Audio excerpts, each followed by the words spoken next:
Dans les Andes, à près de 4000 mètres d'altitude, les hommes de la Calypso vont s'attaquer au secret du lac Titicaca. Nul ne sait ce que recèlent ces eaux froides et hostiles. La légende veut que des trésors gisent dans ces profondeurs. Après un silence de plusieurs siècles, chaque pierre peut raconter une histoire et évoquer les civilisations fabuleuses qui se sont succédées sur ces rives. C'est le lac du mystère avec ses fonds inexplorés, ses vestiges inconnus, ses bêtes étranges.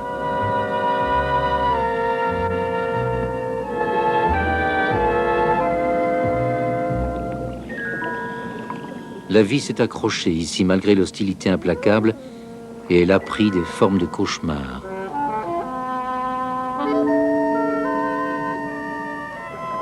Même ces bêtes de la famille des crapauds ont leurs secrets. Il n'en existe pas d'aussi gros au monde.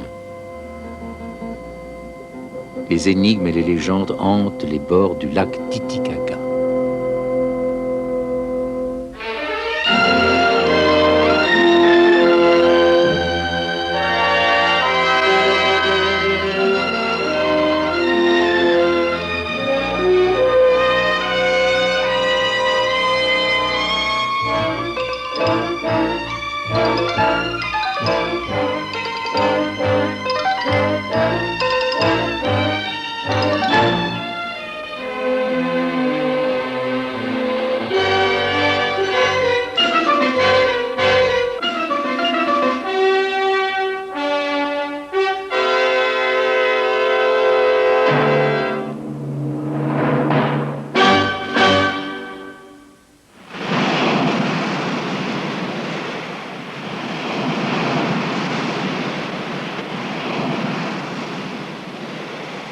Nous sommes le 14 août.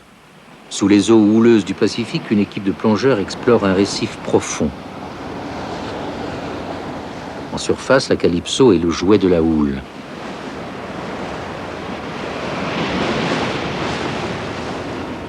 Le commandant Cousteau attend le retour de ses hommes. Il observe le vent qui se lève et la mer qui force. Sous l'eau, la tempête ne se fait pas sentir.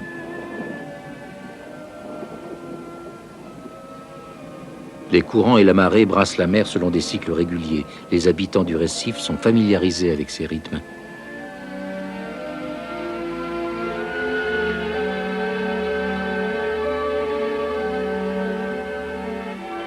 Je sais bien ce que c'est, le calme dans les profondeurs. Je connais bien cette tendance qu'ont les plongeurs à oublier la surface. On va de découverte en découverte, à sa fantaisie. On ne se soucie pas de l'inquiétude qui grandit là-haut.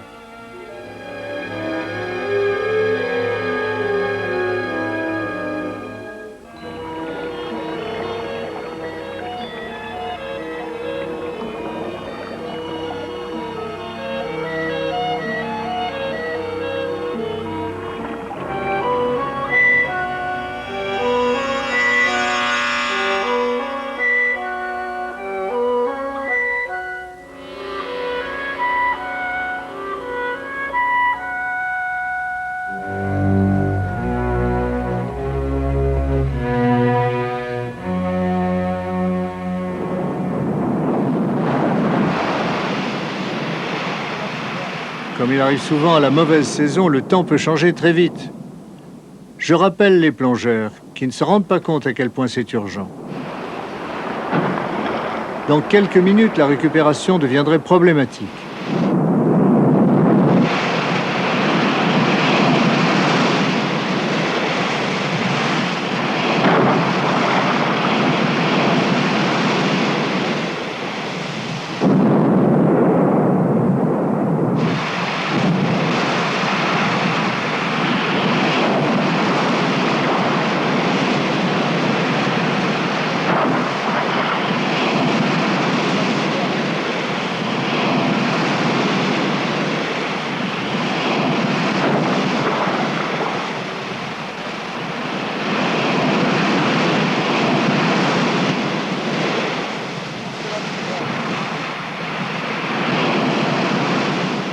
Quel contraste pour mes camarades titubant sur le pont de la Calypso, ballottés par le roulis. Ils reviennent d'un univers où ils planaient comme des archanges pour entrer dans un monde où ils sont de nouveau écrasés par la pesanteur. Bon, Jean-Paul, on a terminé ici.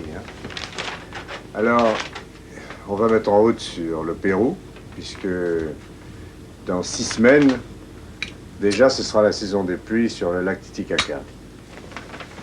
Alors, quand nous serons à Matarani, nous chargerons les 2 soucoupes et 20 tonnes de matériel sur un chemin de fer.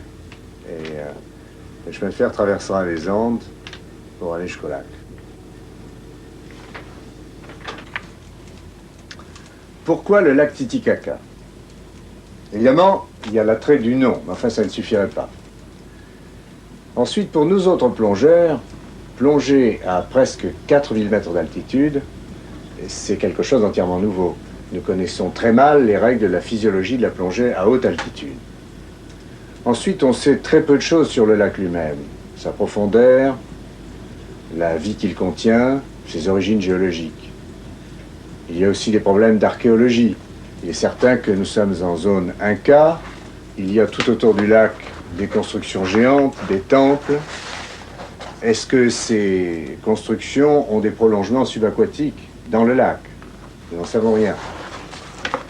Somme toute, nous allons là-bas pour résoudre des problèmes de physiologie, de biologie, de géologie et d'archéologie. Et puis il y a aussi les légendes. On raconte que les Incas ont précipité dans le lac à l'arrivée des Espagnols toutes sortes de trésors, des objets en or de grande valeur. Qui sait?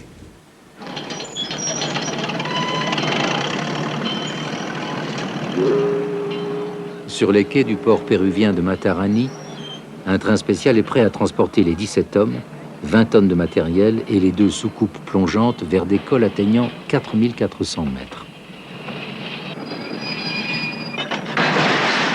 L'équipage qui reste à bord est très restreint.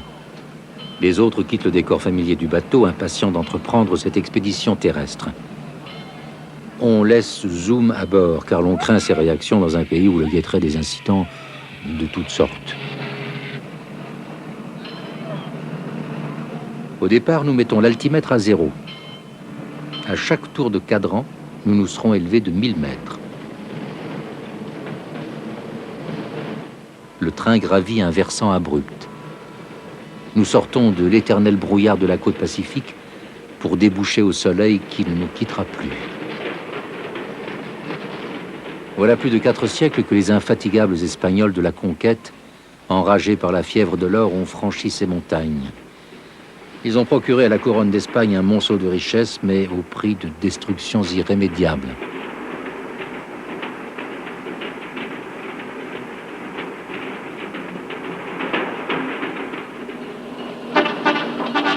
À Pampa de Arrieros, notre caravane s'arrête pour laisser passer le convoi descendant.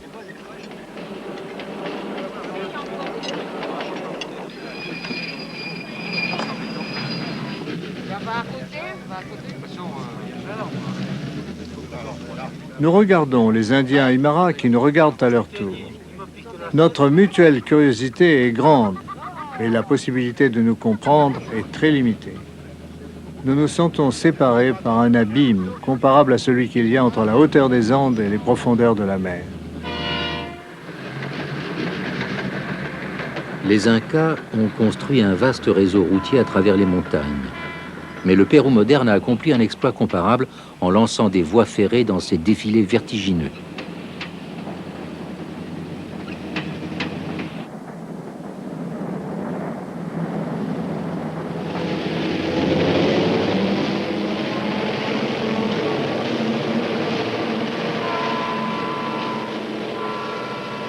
Les plongeurs sont saisis par le froid. Ils sont restés assis à regarder défiler le paysage. Pourtant, ils ont pu se rendre compte que des gestes très simples, comme marcher ou se baisser, provoquent des étourdissements. C'est qu'ils ne sont pas encore acclimatés à l'altitude. Crucero Alto, simple station d'aiguillage, marque le point le plus élevé du voyage, 4476 mètres, presque la hauteur du Mont Blanc. De là, l'expédition va descendre de quelques centaines de mètres jusqu'au lac lui-même, à 3800 mètres.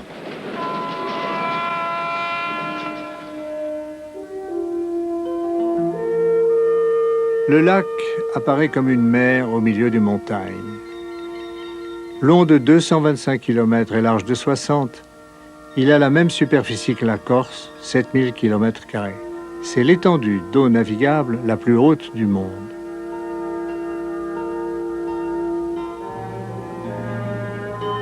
À quelques kilomètres des rives du lac, à Tiwanaku, se dressent les vestiges d'une métropole religieuse. Les archéologues ont pu discerner sur ces pierres les traces de 5 civilisations, toutes antérieures à celles des Incas. Une grande partie des œuvres d'art et des constructions qu'on leur attribue a été en fait l'œuvre de plusieurs peuples auxquels ils ont succédé. Comme les Romains, les Incas tiennent le premier rang dans l'histoire parce qu'ils ont su conquérir et organiser leur conquête. Pourtant, aucune de ces civilisations précolombiennes n'a inventé la moindre forme d'écriture. Et pour évoquer leur passé, il ne nous reste que quelques pierres sculptées éparpillées dans une nature hostile. Le lac Titicaca est partagé entre le Pérou et la Bolivie. Partant du port péruvien de Puno sur le lac, l'expédition se dirige vers la ville de Copacabana en Bolivie. Ce sera la base des opérations. Les soucoupes plongeantes suscitent une vive curiosité. Leur arrivée est le prétexte d'une grande fête pour les Indiens et pour nous une façon de calmer leurs craintes et de gagner leur confiance. Tous les villages d'alentour ont envoyé leurs danseurs et leurs musiciens.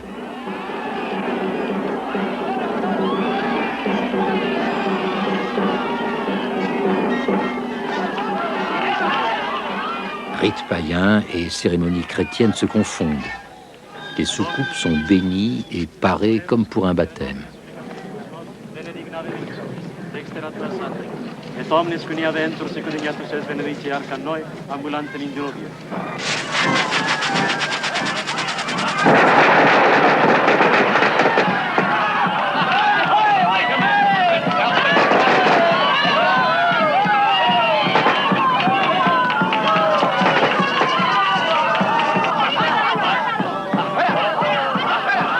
Les costumes qu'ont revêtus les Indiens pour cette cérémonie sont ceux qu'ils utilisent dans les grandes fêtes qui constituent la seule joie de leur existence monotone.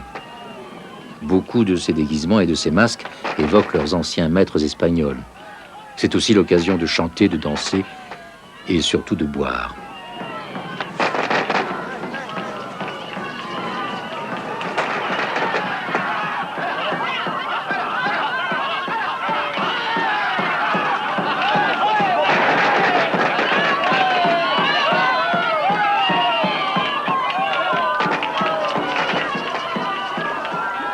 Quelle que soit son impatience de se mettre au travail, l'équipe de la Calypso ne parvient pas à écourter la fête. Tous les rites précédant l'immersion symbolique des soucoupes doivent être accomplis.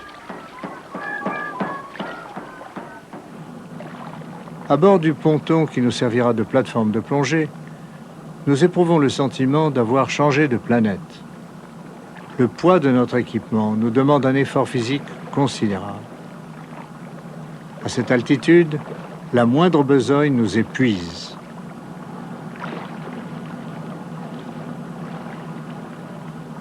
Le lac paraît immense. Nos craintes concernant la plongée à haute altitude ne font que croître.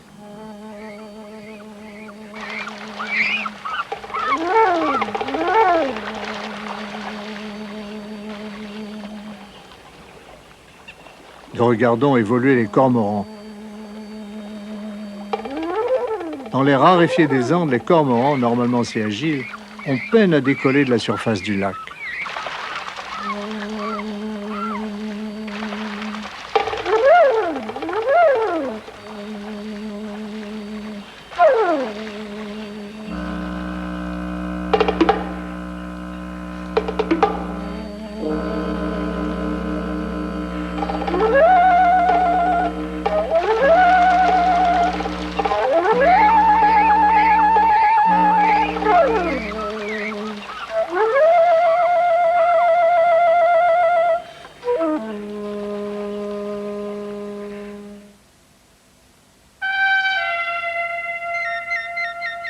À l'extrémité de la presqu'île de Copacabana s'élèvent les îles sacrées du Soleil et de la Lune. C'est sans doute le meilleur endroit pour commencer les recherches. Bien que la température extérieure ne dépasse pas 10 degrés, Cousteau trouve que les effets du soleil sont bien plus intenses dans cette terre raréfiée. Le soleil est dur aujourd'hui, hein, ça cogne. Hein. Le lac Titicaca se trouve dans une poche creusée par les glaciers. Son niveau a varié à chaque glaciation, et même encore à l'époque historique. À l'heure actuelle, il remonte lentement. Il est possible que sur les îles sacrées, des ruines aient été submergées. Cousteau explore le rivage à la recherche d'anciennes constructions qui pourraient se prolonger sous l'eau.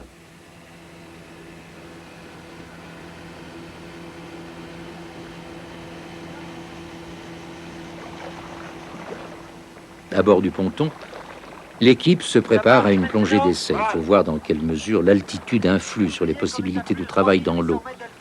Mais le compresseur lui-même a des problèmes. L'air ne fournit pas assez d'oxygène au moteur.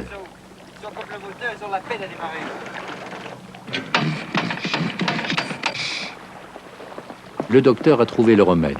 Alimenter le carburateur avec une bouteille d'oxygène pur.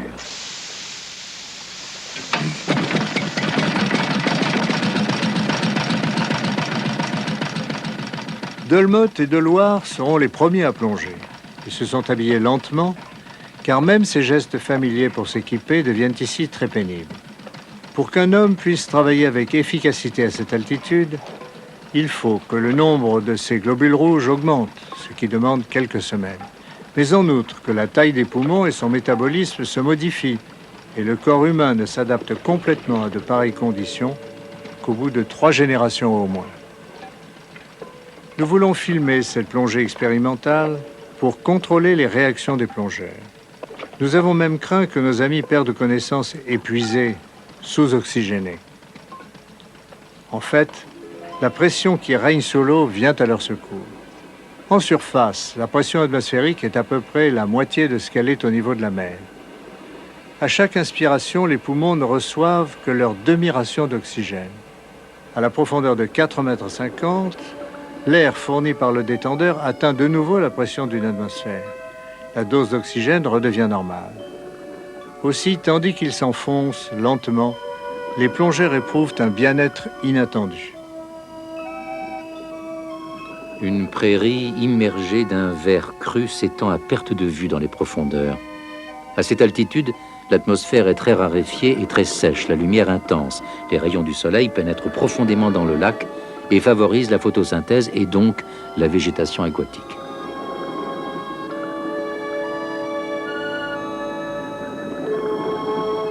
Sous le tapis végétal, le fond est constitué de boue et de vase sur plusieurs mètres d'épaisseur. Le bras s'y enfonce jusqu'à l'épaule.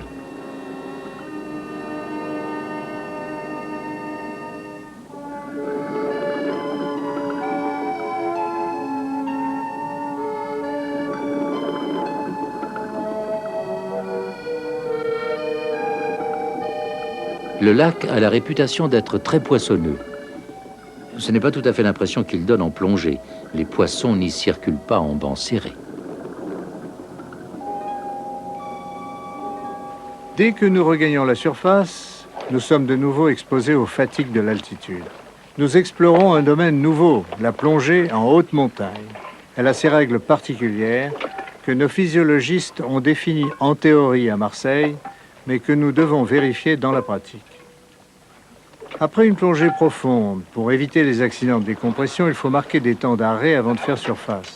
Dans la mer, ces paliers se font à 6 mètres et de nouveau à 3 mètres de profondeur. Ici, en altitude, nous avons calculé qu'il faut faire les paliers plus près de la surface, à 3,60 m et à 1,80 m. Grande première pour la plongée en altitude.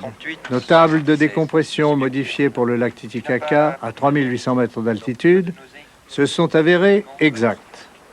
Le docteur Jacques Tassy soumet les plongeurs à un examen approfondi. Le travail sous l'eau se révèle moins épuisant que les efforts sur Terre, mais par prudence, le docteur décide de réduire notre programme de travail.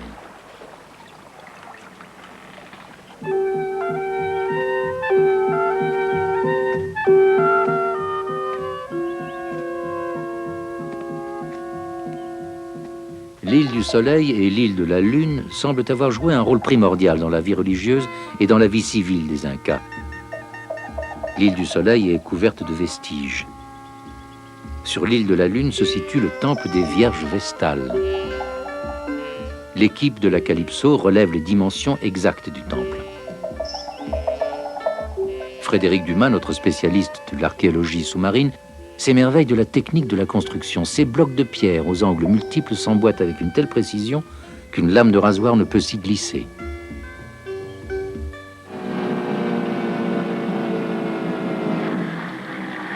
Après avoir déterminé l'emplacement probable des fondations sous l'eau, les plongeurs s'efforcent de les repérer parmi les joncs que les indigènes appellent des totoras. Le zodiaque évolue avec de plus en plus de peine. Les roseaux se prennent dans l'hélice.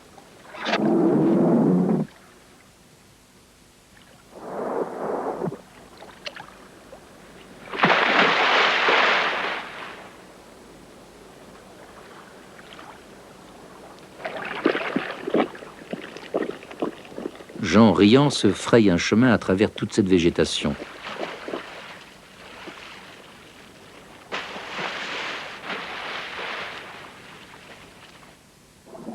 Il cherche un passage. Il progresse difficilement dans cette jungle aquatique qui menace de l'emprisonner. L'abondance des totoras a fourni aux Indiens le matériau idéal pour le seul moyen de transport qu'ils connaissent. De tout temps, ils ont utilisé des pirogues faites de totoras liées ensemble, dont le tirant d'eau est de quelques centimètres et permet de naviguer parmi les roseaux.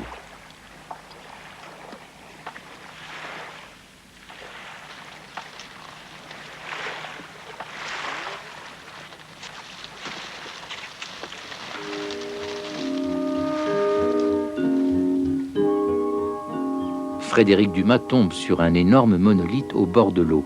La surface en est rongée, mais il est bien évident que cette pierre a été taillée de main d'homme.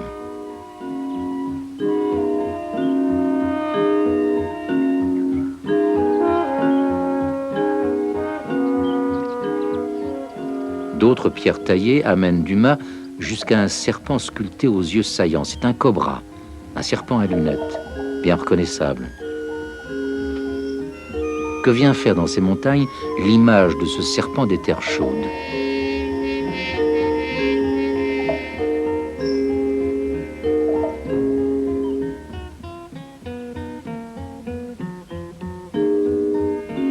Dumas suit la piste jusqu'au lac.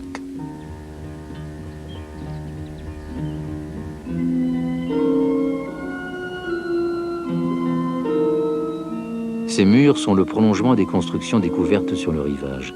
La montée des eaux les a lentement submergés. Ces édifices remontent au temps reculé de l'histoire précolombienne. On les disait souvent recouverts d'or. Et c'est ce qui a donné naissance à la légende d'un trésor englouti.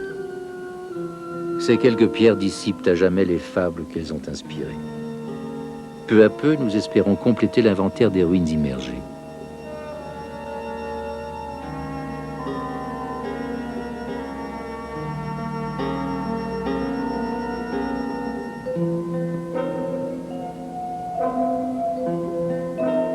Les voilà enfin, ces fondations ou ces prolongements de murs dans le lac Titicaca. Peut-être ces murs entouraient-ils autrefois le temple du dieu du soleil. Peut-être le rire des favorites de l'Inca a-t-il résonné ici, avant que l'arrivée des conquistadors ne fasse taire toute joie. Peut-être aussi que sous les rochers et dans la boue, dorment d'autres secrets qui restent à découvrir.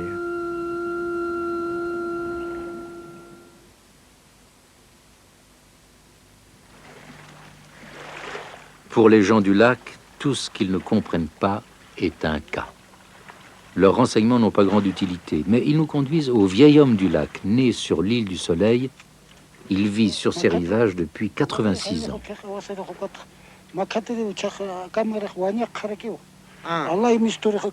Tout en mâchant des feuilles de coca, il nous parle d'un tunnel qui relierait le lac à Cusco, l'ancienne capitale des Incas. Un tunnel à la fois sous le lac et sous la terre, et qui serait long de 320 km.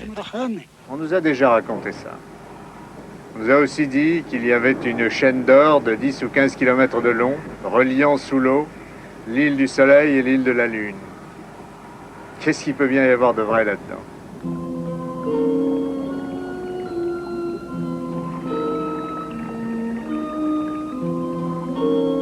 Dans cette eau assez claire mais chargée, la visibilité ne dépasse pas une quinzaine de mètres.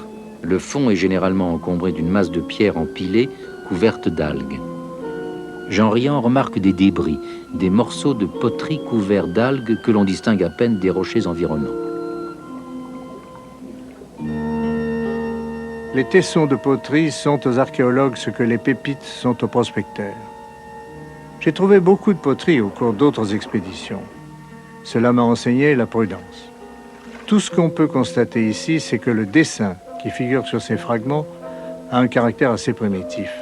Ce sont les experts qui fixeront la date et l'origine de ces pièces et qui donneront ainsi un sens à nos découvertes.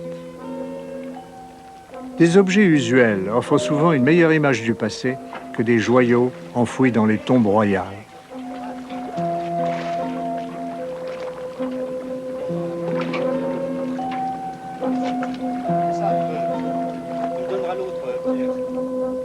Nos explorations se multiplient et nous remarquons davantage la rareté des poissons. Or, il n'est pas douteux que les poissons fournissent l'aliment principal des populations traditionnelles du lac, comme les ourous et les aymaras. Jean Riant approche en plongée de l'un des villages flottants des Indiens ourous. Ce sont des descendants abattardis du peuple du lac, les derniers survivants des premiers habitants du plateau andin. Aujourd'hui, ils ne sont guère plus de 200. Bien qu'ils vivent sur l'eau, ils en ont peur. Ils croient aussi que celui qui y tombe meurt aussitôt.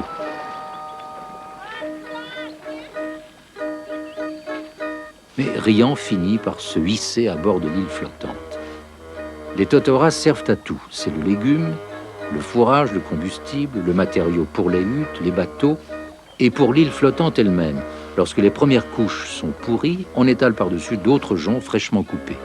Il arrive que les foyers mettent le feu aux roseaux secs. La population s'entasse alors dans les pirogues et attend que l'incendie s'éteigne.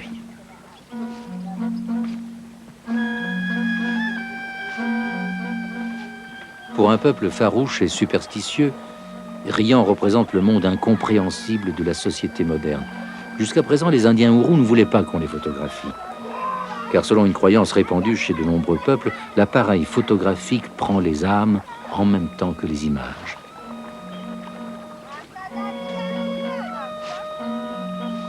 Riant fait diversion et nous permet ainsi de filmer le village avec une relative liberté. Les cormorans sont très nombreux dans le village. Dans d'autres pays, ils sont utilisés pour la pêche. Les ourous, eux, les élèvent comme des poulets pour les manger. Riant fait une trouvaille significative en se promenant dans le village. Il voit des pièces de poterie identiques à celles trouvées dans le lac. Plus loin, il tombe sur une inscription « Attention, école », une école flottante. Riant s'en va par où il est venu. Peut-être que dans une génération, les mères persuaderont leurs enfants de manger leur soupe en les menaçant du démon noir et jaune qui surgit des profondeurs.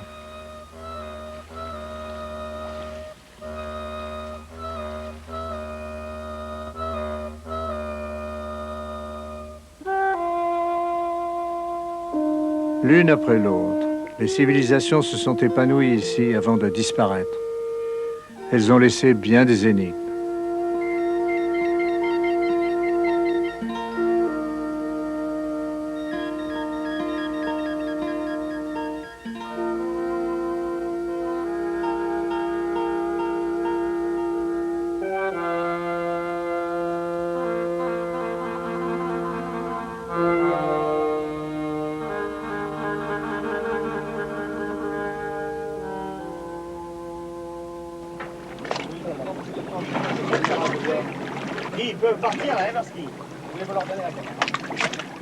Pendant 4 semaines, les plongeurs ont exploré aussi loin et aussi bas qu'ils ont pu les eaux du lac.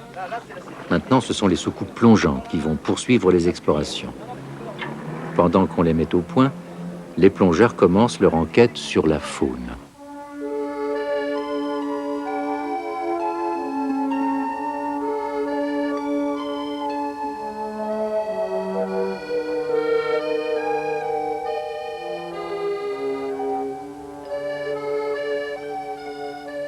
Sur le lac, les tempêtes sont fréquentes.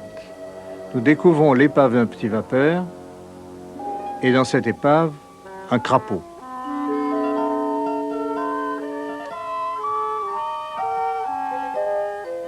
Ici même, les animaux ont leur mystère. Ceux-ci vivent comme des grenouilles et ils ressemblent à des crapauds. Dans l'eau, nous les avons trouvés partout, jamais en surface. À l'air libre, ils s'asphyxient.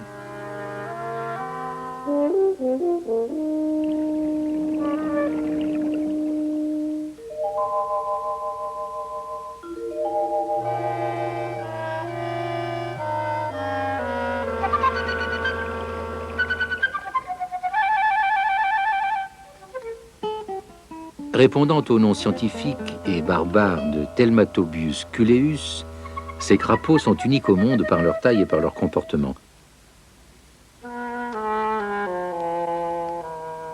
Tous les autres crapauds doivent respirer en surface. Chez le Telmatobius, les poumons atrophiés sont inutilisables. Comme ils ne possèdent pas les branchies des poissons, ils respirent à travers des replis de la peau qui forment un véritable manteau. Les minuscules capillaires qui couvrent la surface de leur corps tirent l'oxygène directement de l'eau.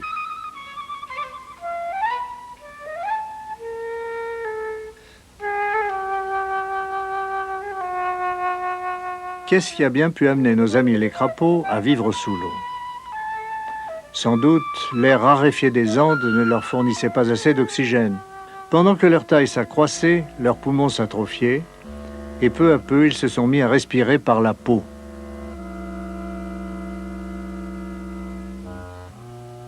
Les crapauds passent la majeure partie de leur existence posés sur le fond du lac.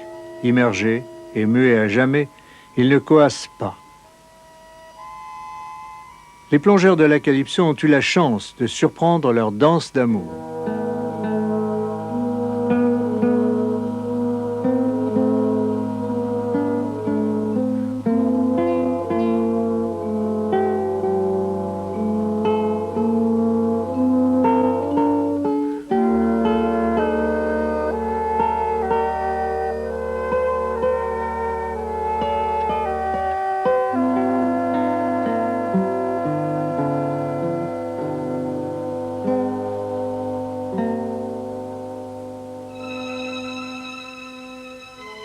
Il y a un autre mystère dans ce lac. Nous trouvons dans les herbes des quantités de poissons morts. Certains sont gonflés, d'autres déformés. Ils ne semblent pas avoir été tués.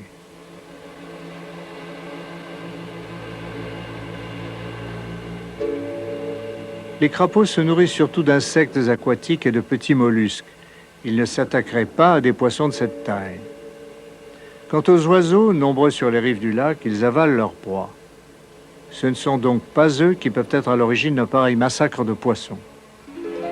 Pour résoudre cette nouvelle énigme, nous prélevons des spécimens qui seront envoyés à l'Institut océanographique de Monaco pour y être disséqués et analysés.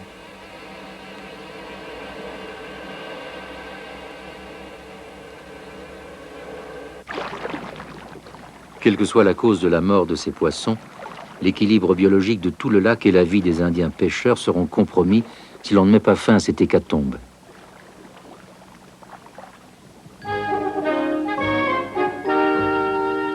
Le nombre incroyable des crapauds que nous avons vus nous incite à tenter un dénombrement de la population globale dans le lac. Étant donné que nous n'avons pas trouvé un seul endroit sans crapauds, il suffit, pour avoir une idée très approximative de leur nombre total, de les compter dans un certain périmètre. Une équipe délimite avec des bouées et des rubans une zone de 1000 mètres carrés. Les hommes ramasseront tous les crapauds à l'intérieur de ce périmètre, nous les compterons, et en faisant un calcul très simple, nous aurons au moins une idée du nombre des crapauds dans le lac.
Si on les laisse longtemps hors de l'eau, les crapauds meurent comme des poissons. Heureusement, le recensement va vite.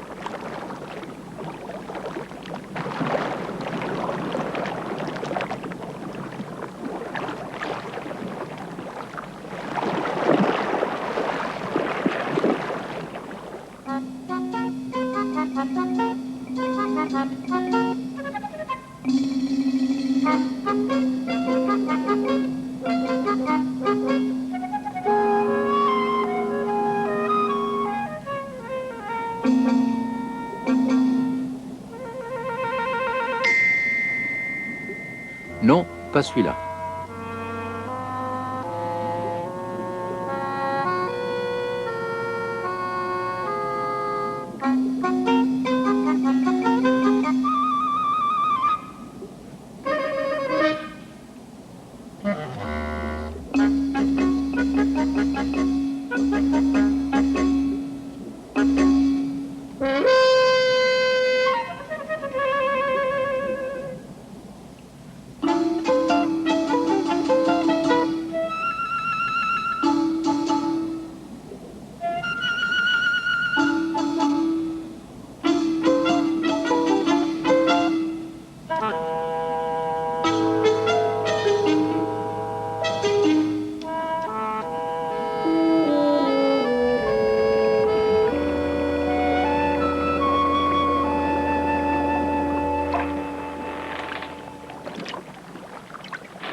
Les dimensions de l'animal sont surprenantes.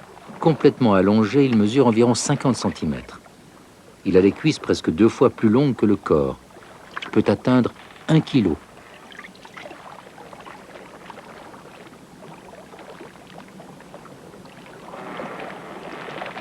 On choisit quelques spécimens à envoyer à l'Institut océanographique de Monaco pour une étude plus approfondie. Les crapauds n'ont jamais contribué à l'alimentation des habitants du lac, mais ils sont probablement comestibles et ils pourraient représenter une source non négligeable de protéines.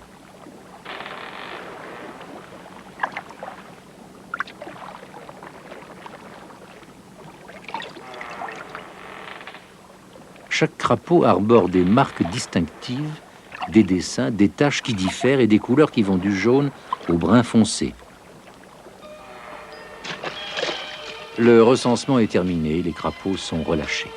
La population totale du lac Titicaca peut être estimée à 1 milliard de crapauds.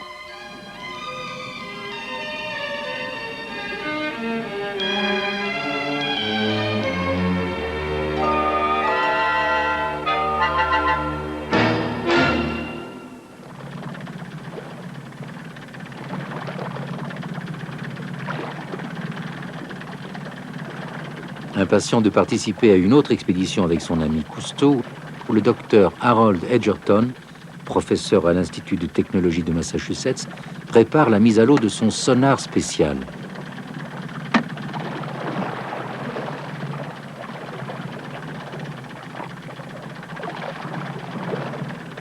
C'est un sondeur perfectionné dont le signal acoustique indique non seulement la profondeur, mais aussi la nature du fond, vase, sable ou rocher.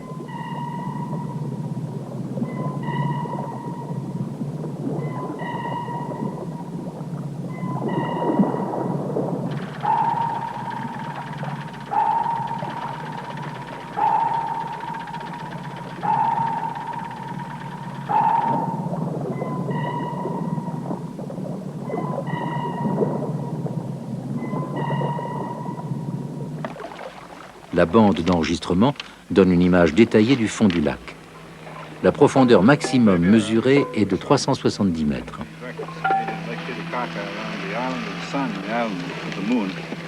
One of the most interesting areas has been plotted up on another chart, which shows Sun Island, the main island of Copacabana. This map. Le docteur Edgerton commande pour Falco ces graphiques du fond du lac, autour des îles du Soleil et de la Lune. La région la plus intéressante a été portée sur ces profils. Entre 2 dorsales rocheuses, dit-il, il existe un bassin de sédimentation à 120 mètres de fond. Cela vaudrait la peine de plonger là avec les soucoupes.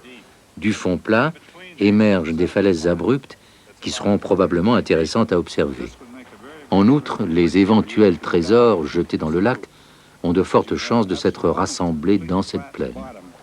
Coming up to sharp rocks, which rise almost directly, vertically from the sediment layers. Enfin, les soucoupes plongeantes, que nous appelons familièrement les puces, vont prendre le relais des plongeurs. On se croirait vraiment en Méditerranée en hiver aujourd'hui. Oui, j'avoue que j'ai de la peine à imaginer que nous ne sommes pas sur l'océan et qu'il s'agit là d'un lac. Un lac à 3800 mètres d'altitude. Et en eau douce, la poussée d'Archimède est plus faible que dans l'eau de mer. Nos soucoupes, qui pèsent un peu plus de 2 tonnes à l'air libre, sont parfaitement équilibrées dans l'eau de mer. Et dans l'eau douce, nous pensons qu'elles vont être 70 kg trop lourdes. Nous allons ajouter des flotteurs qui seront boulonnés sur la partie supérieure des soucoupes. Grâce à ces flotteurs, nos pilotes pourront évoluer avec autant d'aisance dans le lac Titicaca que dans l'océan. Le ponton et la grue de mise à l'eau sont en place. L'équipe procède aux dernières vérifications. Cousteau et Falco vont prendre les commandes.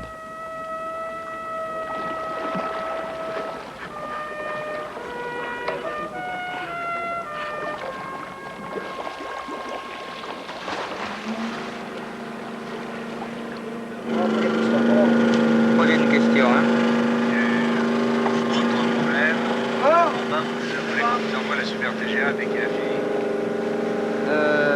Alors, est-ce que tu crois que c'est bon pour toi?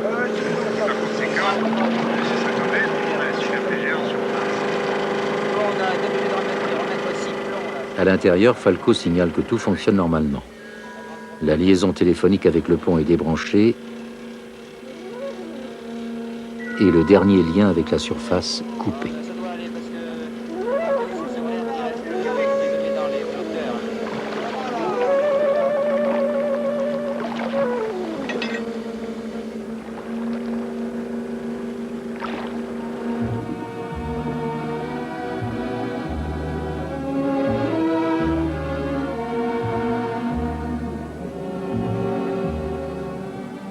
Un plongeur accompagne les soucoupes jusqu'à 30 mètres pour s'assurer qu'elles n'ont pas souffert au cours de leur long voyage à travers les ondes. En faisant un appel de phare, Cousteau et Falco lui disent au revoir.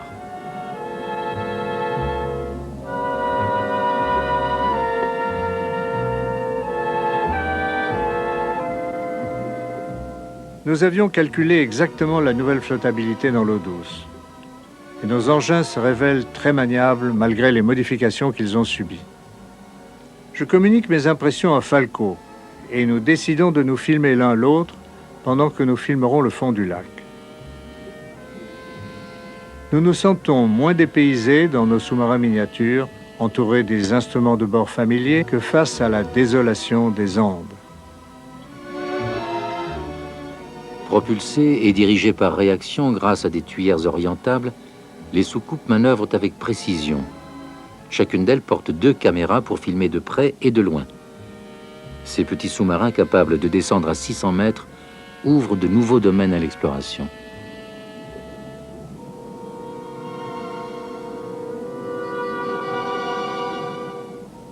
Les 2 soucoupes s'enfoncent côte à côte en longeant prudemment les roches.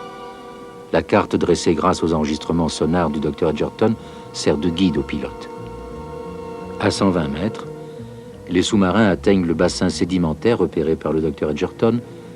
Le long voyage au-dessus de la vase commence.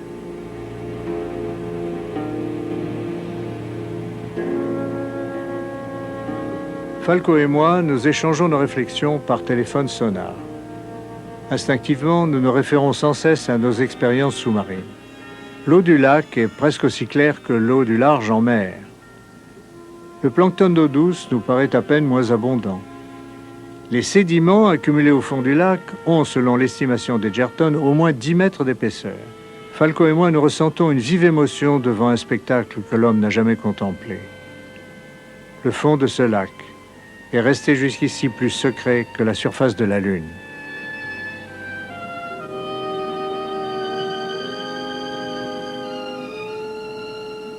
À peu près au milieu de cette plaine apparaissent des traces incompréhensibles.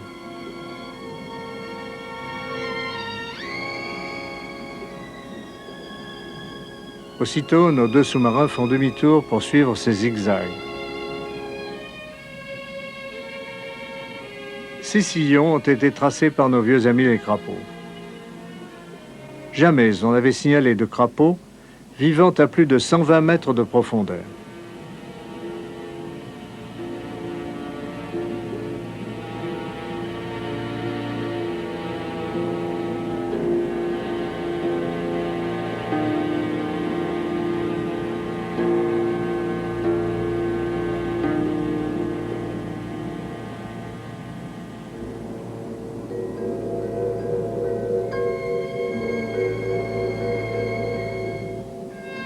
Les soucoupes ont traversé cette plaine sédimentaire et viennent buter sur l'arête rocheuse repérée par sonar. Elle est assez semblable à une colonne vertébrale géante. L'exploration est finie.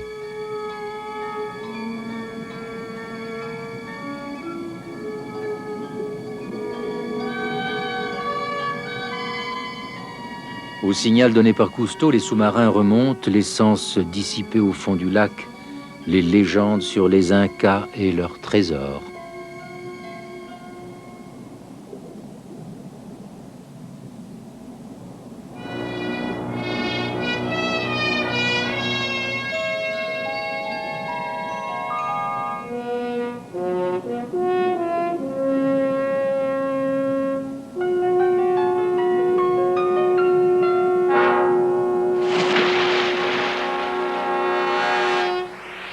En surface, les deux sous-marins miniatures soufflent comme des baleines, indiquant ainsi leur position au ponton. Cette image finale de notre expédition réunit côte à côte les soucoupes plongeantes et les canots en roseau des Indiens. Elle résume 2000 ans de l'histoire du lac Titicaca.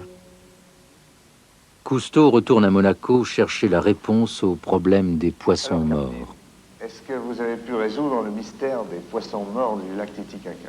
Oui, ces poissons portent des ulcérations et il s'agit certainement d'une furonculose qui a dû leur être transmise par les truites qu'on a importées dans le lac. Et est-ce que vous croyez qu'on arrivera à sauver la faune du lac? Je le pense, on est en train de faire des recherches à ce sujet. Dès maintenant, les biologistes se sont mis au travail. Ils vont tenter d'enrayer un mal qui laisserait aux seuls crapauds et aux truites la possession du lac.